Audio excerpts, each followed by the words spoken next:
Series আগেই হাতছাড়া, কিন্তু বিশ্বকাপের আগে সম্মান বাঁচানোর লড়াইয়ে কি করবে ব্ল্যাক ক্যাপসরা? হ্যালো ফ্রেন্ডস, নিউজিল্যান্ড বনাম ভারতের চতুর্থ টি-20 ম্যাচ হতে চলেছে বুধবার। আগের ম্যাচে 10 ওভারেই ভারতের কাছে নাস্তানাবুদ হওয়ার পর কিউই একাদশে আসছে বড় রদবদল।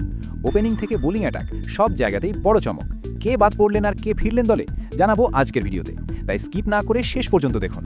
বন্ধুরা, সিরিজ এখন 3-0 ব্যবধানে ভারতের দখলে।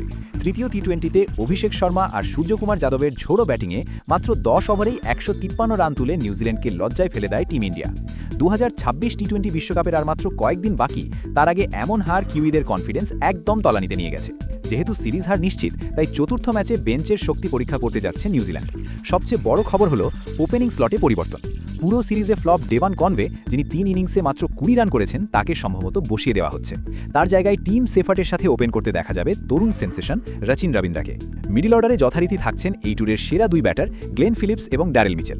তবে সুখবর হলো বিপিএল খেলে দলে ফিরছেন অভিজ্ঞ allrounder Jimmy Neesham. Mark Chapman গত ম্যাচে ভালো খেলায় তিনিও জায়গা ধরে রাখছেন। নিশাম আর স্যান্টনারের উপস্থিতি কিউইদের ব্যাটিং ও বোলিং দুটোই শক্তিশালী করবে। এবার আসি বোলিংয়ে। পেসার কাইল জেমিসন এই সিরিজে একেবারেই ফর্মে নেই।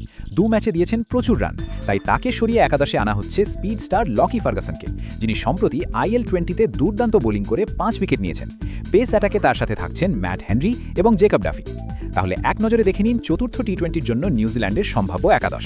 1 Rachin Rabindra, 2 team Seifert, 3 Glenn Phillips, 4 Daryl Mitchell, 5 mark Chapman, 6 Jimmy Neesham, 7 Mitchell Santner, 8 Lockie Ferguson, 9 Matt Henry, 10 ইশ সোধি, 11 জেকব ডাফি।